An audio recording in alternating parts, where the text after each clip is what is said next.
And we're live. What's going on, ladies and gentlemen? Happy week 17. Hopefully your morning's off to a great start and your Saturday went well. Hopefully your 2021 is off to a great start, and let's continue to get after it for the rest of this week and then into the playoffs.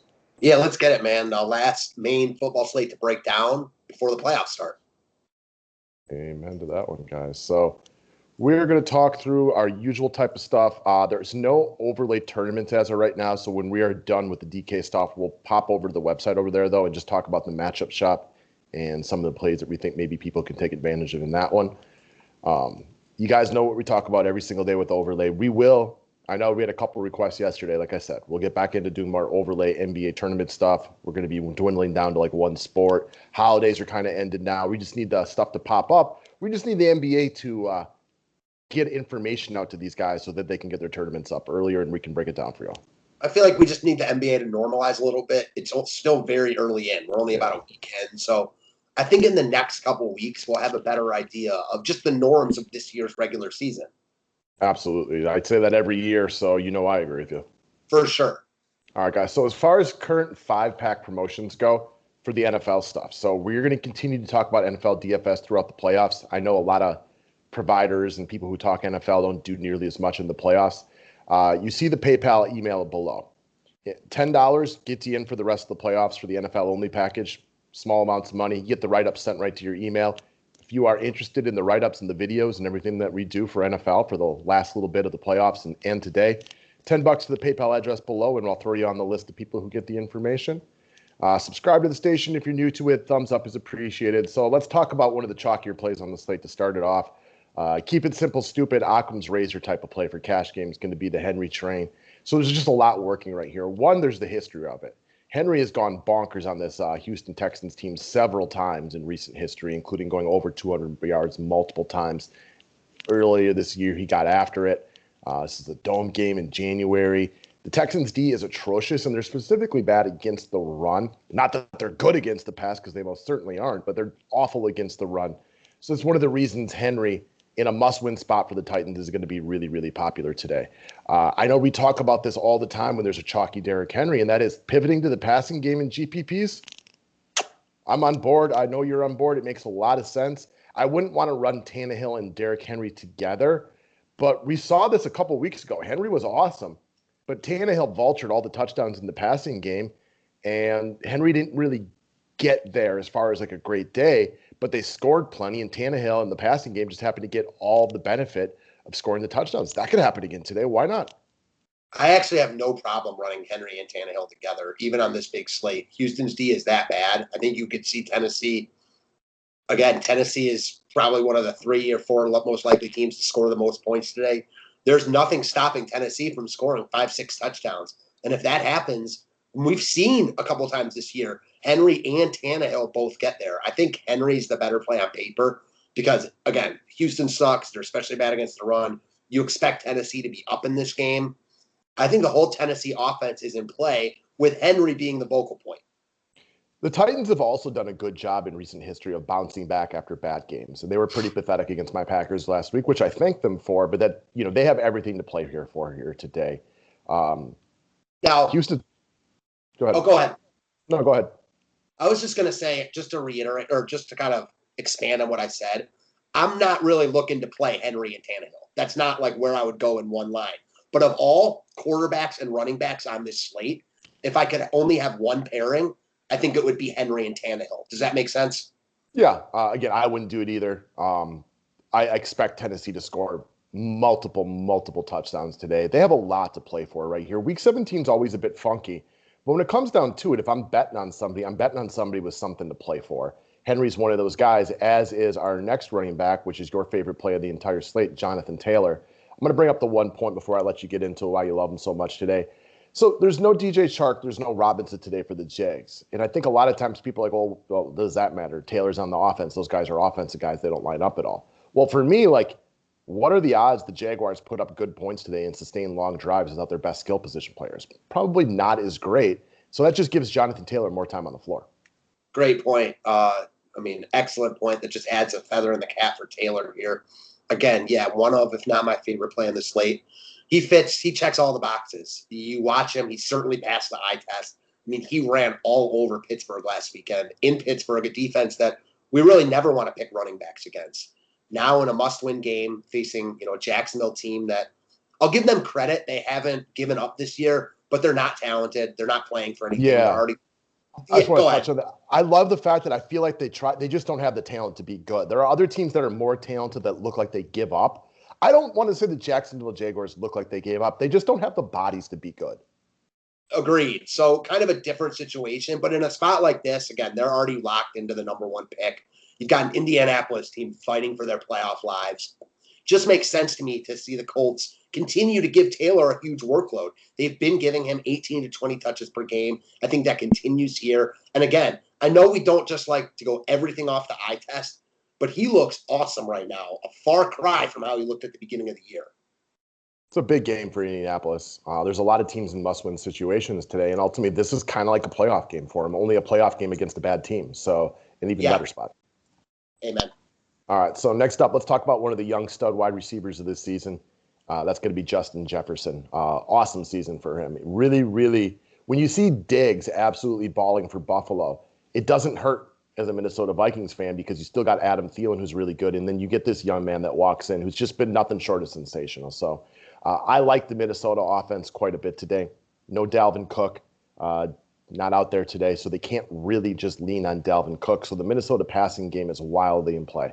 The last time we saw this Detroit defense, Tom Brady threw the ball for 4,000 yards. Mike Evans had 28 touchdowns in the first half alone last week. Obviously, I'm being a bit facetious, but we know how bad the Detroit Lions defense is. It's pathetic. And they are going to have Matt Stafford out there today, it sounds like, which is better for Minnesota, in my opinion, because that keeps them scoring, that keeps them throwing. This is another one of those dome games in the middle of January or the start of January where it's cold out. It's a fast track. I think Jefferson's a monster upside play. This is the kind of guy that could almost hit GPP value in 2 plays alone. I think he's in play in all formats. So I got a couple other things that might make you like him even more. I know you're not a huge narrative incentive guy, but in week 17, it doesn't hurt to look at that stuff, right? Because anything a little bit extra helps guys as opposed to guys that aren't playing for anything. So Jefferson is 47 receiving yards away from setting the Vikings rookie record and 111 receiving yards away from setting the NFL rookie record. You might not use him because of that, but I guarantee you that doesn't hurt you. Well, I mean, think about it this way, guys. If they're sitting there in the third quarter and Minnesota's winning 27-10 and he's at 88 passing yards, sometimes they might just try to run the clock out or they're trying to get him that extra 30 yards. Again, I think it's definitely plausible that they try to get that for him. It's kind of like sometimes when they score a touchdown, a guy against his old team, right? Yeah, it's not the reason I'm doing it, but it doesn't hurt. I knew you were going to say that, so I just had to jump in there. Yeah, it makes sense for me. This is a guy I was already shortlisted at the wide receiver position. And also, as far as wide receivers go today, you got like a Devontae Adams up top in a must-win game for Green Bay. But, there's just not a lot of wide receivers I trust on this slate. Jefferson's one of the few guys that I can comfortably put in my lineup and be like, he's going to get something today, right? He's not going to be sitting on the sidelines. Minnesota's not, they're not playing for anything. But I just don't, maybe I'm wrong here. I just don't envision them just giving up and not rolling in this game. Detroit's defense is all types of terrible.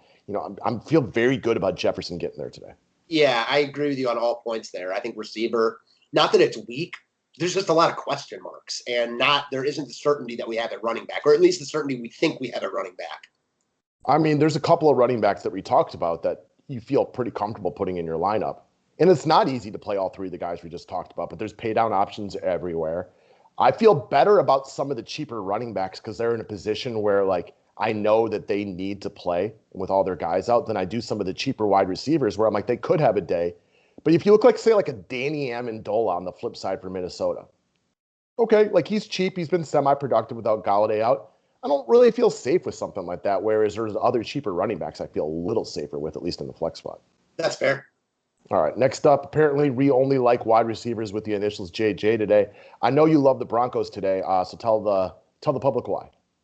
So first off, no question, Judy is coming off one of the worst games I've seen from a wide receiver in a while. He's had 15 targets. He had at least 6 drops in that game. Was just not very good. Hasn't been very good this year with Drew Lock, to call a spade a spade. However, we've seen points where he's had big upside. This is a really good spot for him and the Broncos to get him going. We saw the Raiders basically die on the field last week in that game to Miami. They actually played a really good game, a game they definitely should have won, gave it away at the end. I have a feeling they come into this game dead man walking-ish, and it's a really good spot for the Broncos to play well. The Broncos have been teetering recently, haven't been playing awful, but haven't been playing great. I think that, again, this is a good spot for them to roll into next season with some confidence. I think they're going to put the ball in Drew Lock's hands a lot today. And while, again, they haven't had great rapport this year, Judy is still his number one wide receiver. And much like we liked him earlier this year against Atlanta when he had his best game of the year, I have similar feelings today. Call it a gut call. All right. Last up, tight end. So there's a couple cheaper tight ends in play, which, is pretty standard for DraftKings on most weeks. But if you look over at the Chargers today, there's no Keenan Allen, there's no Hunter Henry. I like this Justin Herbert kid a lot. He's definitely slowed down a little bit as the season's progressed. I think he's kind of figured out what he's good at, what he's bad at, but he's still moving the ball a lot. And very similar to what we talked about with Taylor against Jacksonville, Kansas City's rolling out the D squad today, right? No Pat Mahomes, no Tyreek Hill. I can't imagine Travis Kelce's out there all day or anything like that. They're going to, get some experience to their younger running backs. I just don't think they're sustaining a lot of long drives and eating the clock the way a normal Kansas City team would, giving the Chargers just more time on the field. It's one of those things like with the Chargers have a couple of bad possessions where they go 3 and out. You're not like, oh, Christ, I got 0 points on that one. Now Kansas City's going to have the ball for 7 minutes and the clock just eats away. I think the Chargers get solid time on the field today to get it to some of these cheaper tight ends and wide receivers they have, specifically Parham, who's 2,900. And if you're looking to get guys like Derrick Henry, Justin Jefferson, Jonathan Taylor into your lineup, you're going to get a couple of pay-down options. That's the big point for me. There are a few tight ends that are in play today, guys that aren't necessarily that expensive. You've got a few guys in the right at 4K range. Irv Smith, who we both like, TJ Hawkinson, Noah Fant, Austin Hooper. For me, the separator here is Parham's price tag. While ultimately, if those guys were the same price, I might choose one of them over Parham. They're not the same price, and I think Parham fits right in that group. So give me the discount here. Again, a guy that was an XFL stud. Not that really means anything, but we know he's got talent. Herbert's missing weapons. The Chargers, are 6-point favorite in Kansas City today. This is just a price play for me. I want the studs. At 2,900, he just looks like a solid filler. Another thing about the Chargers, guys, and I feel similar about the Jets today. And what I mean by that is this is a team that I know, like the Patriots are terrible. And the Jets have been losing to them twice a year since the late 1800s. Like I feel they're going to play a good game today. Kind of the same thing with the Chargers over here. Kansas City's been beaten up on this division for a while now. And I know they're not going up against Mahomes and the boys, so it doesn't feel the same. But it probably wouldn't hurt your feelings at all to put it on them a little bit. Great point. It doesn't mean everything. No, it's not the reason I play these guys, but, we use the saying an extra feather in the cap or something like that. I think it definitely is here. I mean, listen, it might not mean anything, but it definitely doesn't hurt them, is my opinion of it. Yeah, I mean, if it's a tiebreaker or something like that, might be an extra reason that you might want to jump over there. All right, guys. Overlay does not have a progressive contest up today because of the randomness of Week 17. So let's just peer in at a couple of these matchup shot plays and let's see what you would think on something like that. So we got Ezekiel Elliott at -3.5 versus Amari Cooper at a +3.5. Any thoughts on this one?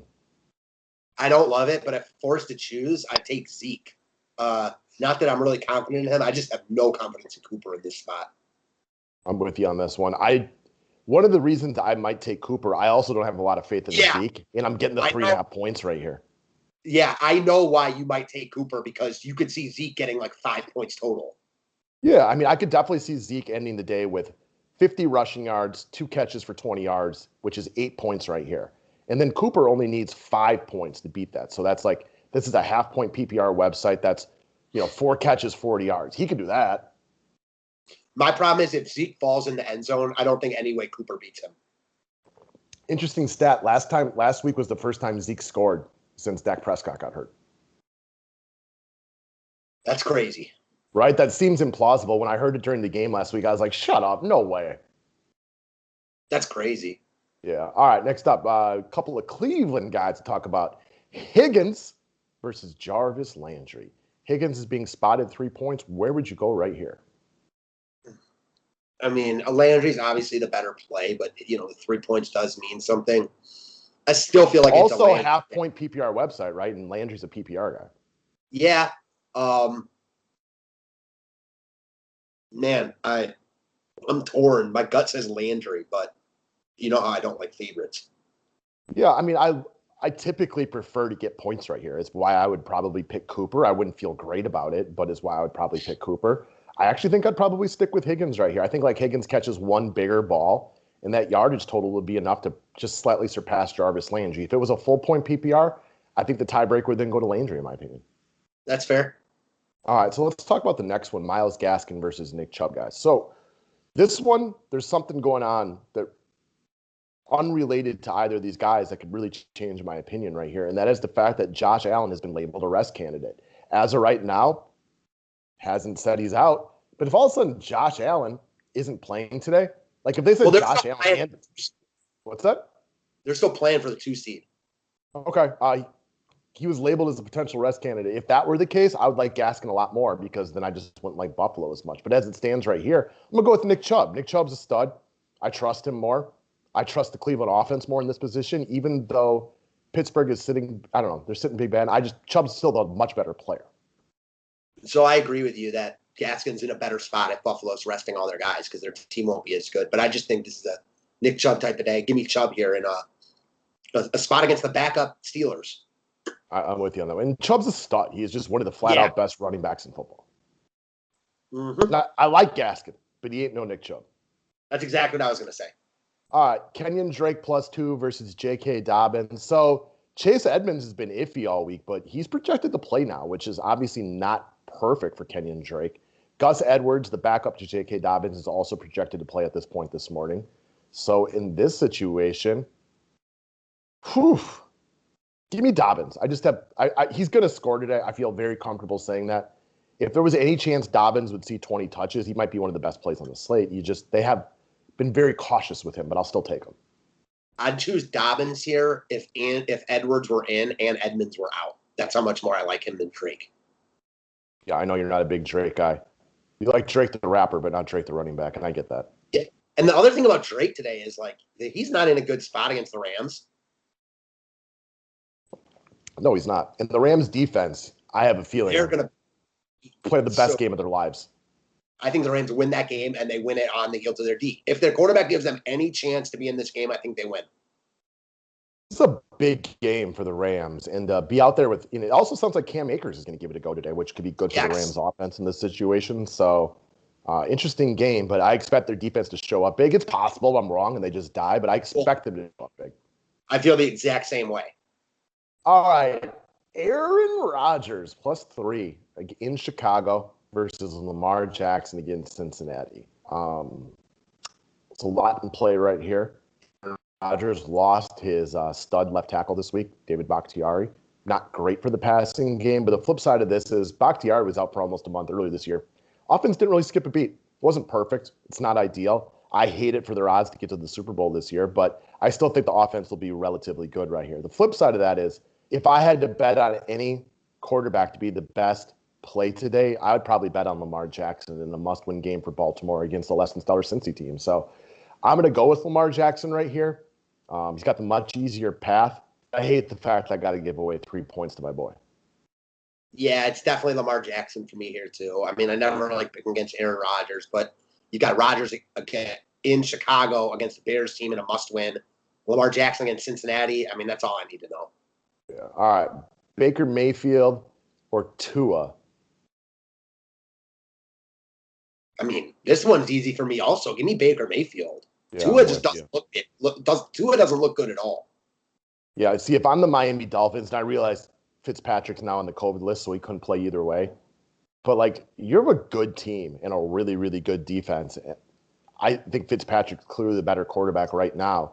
And if I'm on that team and I think I could win a playoff game, I want Fitzpatrick out there. So I'm with you. Then that just is more about Tua doesn't look like it. Like, you see guys like Herbert jump in first year playing really, really well. I don't see it with Tua. I think Miami could lose this game. I don't see it with Tua anymore either. Like, he looks like a glorified game manager. That might not last forever, but he does not look like you just said. He does not look like it at all. No, Jalen Hurts looks like it. I know he had some less than stellar moments down the stretch of last week, but like Herbert and Hurts, they look the part. I don't see that with Tua at all. I don't either. At least not yet. All right. AJ Brown -4 versus Corey Davis +4. Give me AJ Brown still. I feel like he's going to get one touchdown at least today. I would feel not safe betting this one, but I'd still go with AJ Brown. I like Corey Davis, but Brown's still the best receiver there. He is, but this is the one where I'm going to take the 4. I'm going to take the points. I just think these guys are similar enough where I'm going to take the points. Gotcha. All right. Well, I know where you're going on the next one. Hell yeah. Jonathan Taylor +2. Easily. I mean, I never like picking against quarterbacks. I feel like the scoring is just so much different. But here, it's an easy call for me. Yeah, I don't like it as much as you do, but I'd side with Taylor as well. Just like the next one, give me Derrick Henry. I think Henry has himself a day today. Same. I think that if this game's played out 100 times, Henry beats Tannehill 70 times. Yeah, I plus or minus a couple points. I could absolutely get on board with that being realistic. All right. Then we got another one right here at the end, which is David Montgomery against Mitch Trubisky. So this is definitely one where you got to tell yourself a story. One of the things I like about Trubisky here would simply be the fact that Green Bay is a team that typically gets off the hot starts in games. They score almost every single first possession of the year, which typically puts Chicago in a point or the opponent in a point where they got to throw a little bit.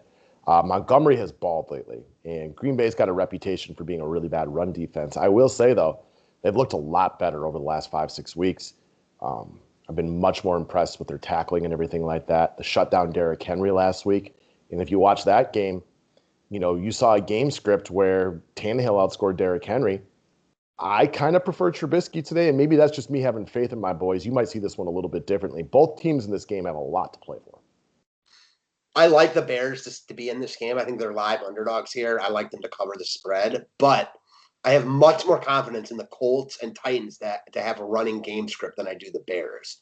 So I like Trubisky more than Montgomery here. I don't have faith in the Bears to be up in this game pounding the rock. Trubisky's going to need to be involved regardless. So in this one, I'll take Trubisky too. Yeah, that's the weird thing about the Packers defense when you break down running backs against them. Yes, they've really had some issues this year, especially, a month or two ago, stopping the run. However, with the Packers being a hot start team, if you can get 2 scores and be up 14-0, coaches on the other side often panic and get very throw heavy. Mm-hmm. So that's what we got for today, guys. Wish everybody the best of luck on week 17. We got playoffs coming up. We'll be around here for all that. Have fun. We don't do NBA on Sundays. Need a day off from that anyway, and we'll be back at it tomorrow for that. And no primetime slate, I just realized. So thanks, guys. Yeah, I'm sure you don't hate that. I don't. Gotcha. Good luck today, guys. Thanks, guys.